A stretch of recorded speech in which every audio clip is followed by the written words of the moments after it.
Bismillahirrahmanirrahim. Assalamualaikum warahmatullahi wabarakatuh. Hai anak-anakku yang soleh dan solehah, bagaimana kabar hari ini? Alhamdulillah, Ibu harapkan semuanya dalam keadaan sehat dan tetap semangat dalam belajar. Baik anak-anakku yang soleh dan solehah, kemarin kita sudah belajar bagaimana cara menghafal surat An-Nasr, bagaimana cara menulis surat An-Nasr. Nah, untuk kesempatan hari ini kita akan belajar bagaimana cara memahami makna Al-Quran surat An-Nasr. Siap anak-anakku sekalian, tapi sebelumnya kita baca dulu yuk surat An-Nasrnya supaya kita tambah hafal. Oke? Siap. Dalam hitungan ketiga kita mulai membaca surat An-Nasr. Ya, mulai dari tahun. A'udzu billahi minasyaitonir rajim. Bismillahirrahmanirrahim. Idza jaa nasrullahi wal fath wa ra'aitan nasa yadkhuluna fi dinillahi afwaja fasabbih bihamdi rabbika wastaghfir innahu kana tawwaba. Shadaqallahul azim. Alhamdulillah, anak-anakku ternyata masih hafal semuanya surat An-Nasr ya. Siap. Kita lihat sekilas tentang surat An-Nasr. Siapa yang tahu apa arti An-Nasr? Ya, betul. An-Nasr itu artinya pertolongan. Baik ya. Surat An-Nasr adalah surat yang ke-110 dalam Al-Quran. Surat An-Nasr terdiri atas 3 ayat. Surat An-Nasr diturunkan di kota Madinah. Surat An-Nasr termasuk golongan surat Madaniyah karena diturunkan sesudah Nabi Muhammad hijrah dari Mekah ke Madinah. Jadi, semua surat yang diturunkan di kota Mekah disebut surat Makkiyah dan semua surat yang turun di kota Madinah disebut surat Madaniyah. Oke, siap. Nama An-Nasr diambil dari kata An-Nasr yang terdapat dalam ayat pertama surat An-Nasr, yaitu artinya apa? Pertolongan.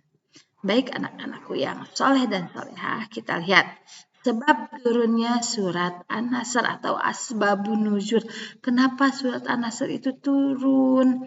Nah, surat An-Nasr turun berkenaan dengan peristiwa terjadinya penaklukan kota Mekah atau yang kita sebut sebagai Fathul Mekah.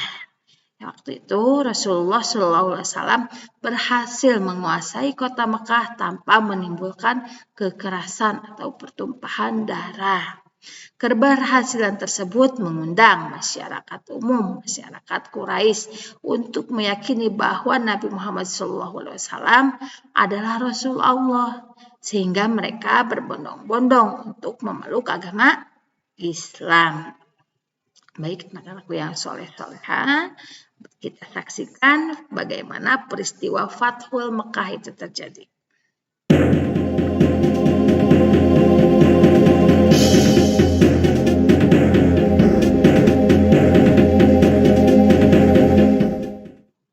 Fathul Mekah, pembebasan kota Mekah.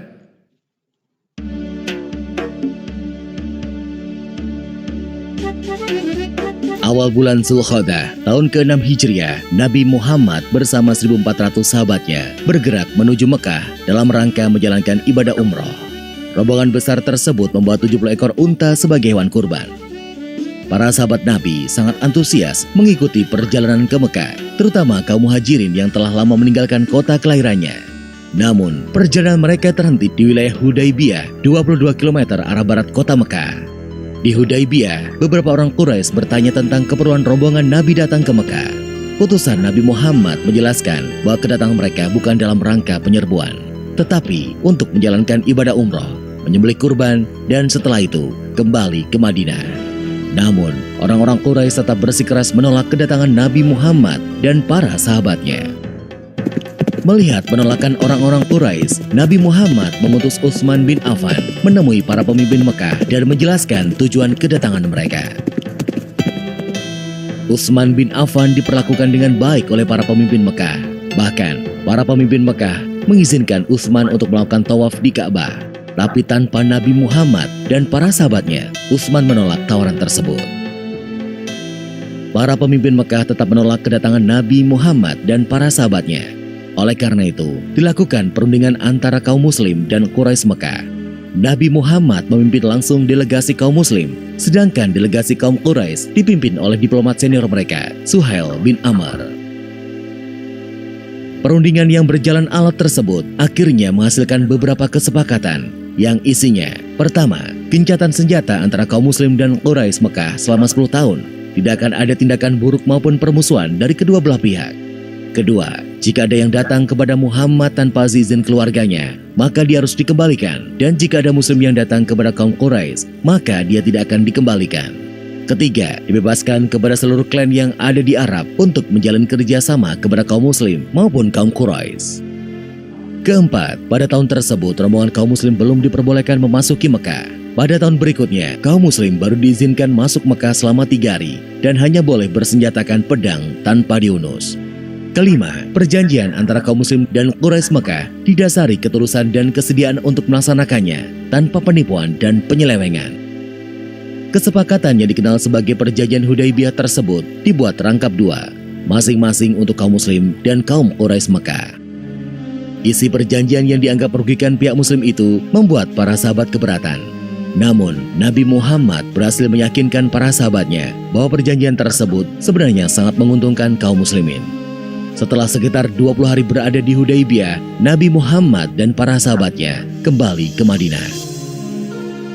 Dalam perkembangannya, seperti yang tercantum dalam isi perjanjian, 2 suku yang saling berperang, yaitu suku Khuza'ah dan suku Bakr, menjatuhkan pilihan mereka. Suku Khuza'ah bergabung ke kaum Muslim, sedangkan suku Bakr bergabung ke Quraisy. Mengikuti isi perjanjian Hudaibiyah, suku Khuza'ah dan suku Bakr juga melakukan gencatan senjata. Meskipun sepintas perjanjian Hudaibiyah merugikan kaum Muslim, namun secara diplomasi, Nabi Muhammad meraih kemenangan politik melalui perjanjian tersebut.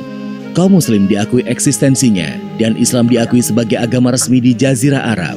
Selain itu, kaum Quraisy Mekah juga mengakui Madinah sebagai sebuah negara. Perjanjian Hudaibiyah ternyata tidak berjalan sebagaimana mestinya. Ketika pihak Quraisy melakukan pelanggaran, suku Bakar melakukan penyergapan terhadap suku Khuza'ah di sebuah oasis. Penyergapan tersebut dibantu oleh Quraisy Mekah. Pelanggaran perjanjian Hudaibiyah membuat Nabi Muhammad dan para sahabatnya mengambil keputusan penting menyerbu Mekah. Sedangkan di Mekah, para pemimpin Quraisy yang menyadari pihaknya telah melakukan pelanggaran mengirim Abu Sufyan ke Madinah untuk melakukan diplomasi. Di Madinah, Abu Sufyan menemui Nabi Muhammad dan memberikan penjelasan panjang lebar. Namun, Nabi Muhammad tidak menghiraukan Abu Sufyan. Selain bertemu Nabi Muhammad, Abu Sufyan sempat menemui Abu Bakar, Umar bin Khattab, dan Ali bin Abi Thalib. Namun, tetap saja Abu Sufyan gagal menemukan jalan keluar. Didera putus asa, Abu Sufyan pun kembali ke Mekah. Setelah bertahun-tahun, jumlah pengikut Nabi Muhammad semakin besar. Kali ini, 10.000 pasukan Muslim dengan persenjataan lengkap telah bersiap menuju Mekah. Parade panjang 10.000 pasukan Muslim memulai perjalanannya ke Mekah. Kali ini, pasukan Muslim akan melaksanakan misi yang sangat menentukan, yaitu Fathu Mekah atau pembebasan kota Mekah dari tangan kaum Quraisy. Para pemimpin Mekah sama sekali tidak menduga kekuatan pasukan Nabi Muhammad. Nabi Muhammad membagi 3 pasukannya melewati jalan yang berbeda, sehingga musuh tidak bisa memperkirakan dengan tepat jumlah pasukan Muslim. Ketika pasukan Muslim memasuki Mekah, kaum Quraisy hanya bisa pasrah karena tidak mungkin melawan kekuatan sebesar itu. Abu Sufyan dan para pemimpin Mekah lainnya menyerah kepada Nabi Muhammad. Setelah menguasai Mekah tanpa pertumpahan darah, Nabi Muhammad mengambil keputusan yang tidak terduga dan tidak sesuai dengan tradisi bangsa Arab. Nabi Muhammad memerintahkan para pemimpin pasukannya mengucapkan Al-Yaum, Yaum Al-Marhamah, yang artinya adalah hari ini hari kasih sayang. Nabi Muhammad mengampuni semua penduduk Mekah dan melarang pasukannya melakukan pertumpahan darah. Hari itu, 17 Ramadan tahun ke-8 Hijriah, Mekah berhasil dibebaskan dari kekuasaan kaum Quraisy Mekah. Saat itu juga, berhala-berhala yang berada di sekitar Ka'bah dihancurkan. Pembebasan kota Mekah menjadi tonggak sejarah, tidak hanya di Jazirah Arab, tetapi juga di seluruh dunia. Nabi Muhammad tampil sebagai pemimpin yang memberikan contoh bagaimana sebuah penaklukan pusat kekuasaan musuh tanpa pertumpahan darah, sekaligus tanpa pembalasan dendam. Dalam tradisi Arab, pihak yang kalah akan menunggu giliran untuk dieksekusi. Namun, Nabi Muhammad menghapus tradisi tersebut. Pihak yang kalah telah diampuni.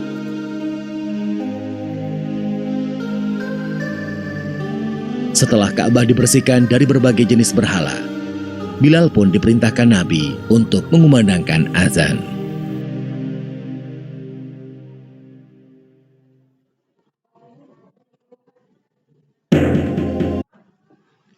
Baik anak-anakku yang soleh dan soleha. Tadi sudah kita saksikan bagaimana peristiwa Fathul Mekah.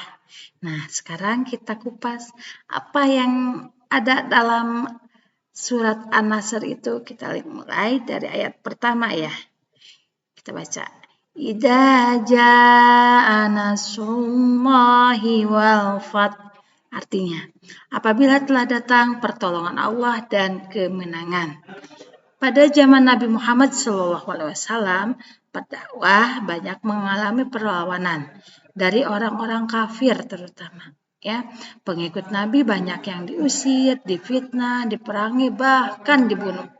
Ya, tapi Nabi berusaha terus menenangkan hati para pengikutnya, sehingga mereka pun dengan sabar dan tegar mengikuti terus petunjuk Nabi. Ya, dan pada akhirnya Allah pun menurunkan pertolongan kepada orang-orang mukmin, ya, sehingga orang mukmin itu tidak merasa takut ketika mereka berhadapan dengan orang-orang kafir, walaupun mereka dibunuh, ya.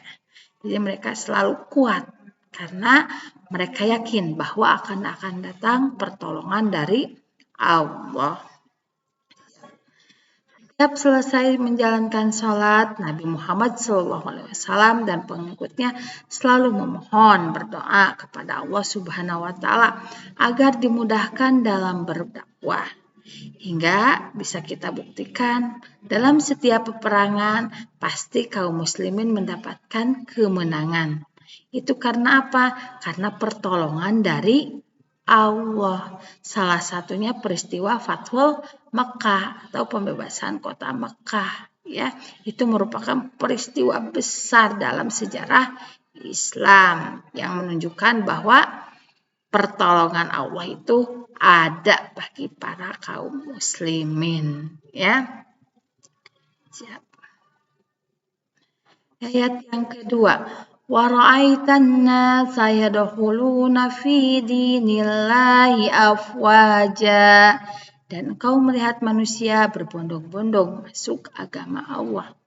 Peristiwa Fathul Mekah merupakan peristiwa penting yang memiliki efek paling besar bagi kemenangan atau kejayaan Islam.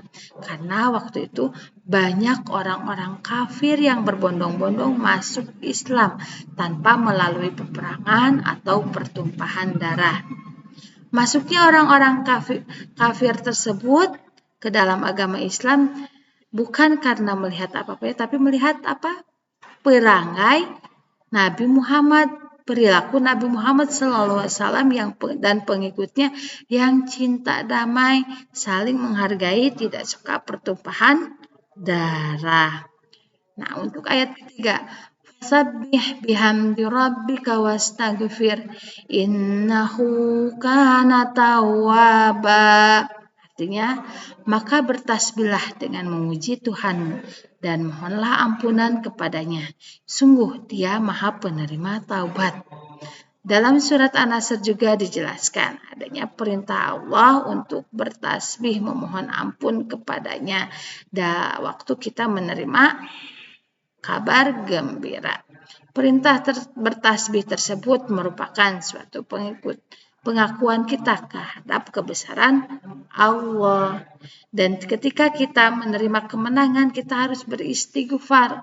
Supaya apa? Kita terhindar dari sifat takabur. Karena tak jarang manusia itu ketika mereka berhasil, mereka merasa dirinya paling hebat sehingga lupa akan pertolongan Allah. Baik anak-anakku yang soleh dan solehah, dapat dari pemaparan tadi, tidak bisa kita tarik pesan pokok dari surat An-Nasr.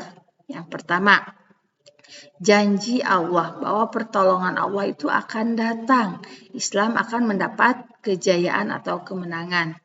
Yang kedua, perintah Allah kepada orang beriman agar selalu bertasbih memujinya dan meminta ampun kepadanya dikala terjadi peristiwa yang menggembirakan. Yang ketiga, memohon ampun kepadanya dikala terjadi peristiwa menggembirakan agar terhindar dari sifat sombong. Nah, anak-anakku yang soleh dan soleha, setelah kita tadi belajar tentang mengenai memahami makna yang terkandung dalam surat An-Nasr, kita coba lihat, perhatikan perilaku apa saja yang mencerminkan kita sesuai dengan surat An-Nasr. Ya, yang pertama, kita harus senantiasa memohon petunjuk atau pertolongan kepada Allah. Yang kedua, segala sesuatu hal harus kita pikirkan atau kita musyawarahkan terlebih dahulu sebelum kita bertindak. Yang ketiga, kita itu harus cinta damai, tak suka berperang, ya suka berteman, tidak suka lawan, ya. Yang keempat, jika mendapatkan juara atau kemenangan, hindari sifat takabur atau sombong, ya. Dan kelima, selalu mengingat Allah baik keadaan suka maupun duka. Dan yang keenam, jika berbuat salah, segeralah minta maaf atau bertobat karena Allah Maha Penerima taubat. Baik anak-anakku sekalian, sekian pemaparan dari Ibu. Nah, sekarang nanti kalian setelah melihat pemaparan tadi, kalian silahkan kerjakan LKVD yang Ibu berikan ya. Setelah mengerjakan LKVD, kemudian fotokan ke grup WA ya. Sekian dari Ibu, pemaparan dari Ibu. Selamat belajar. Sekian. Assalamualaikum warahmatullahi wabarakatuh.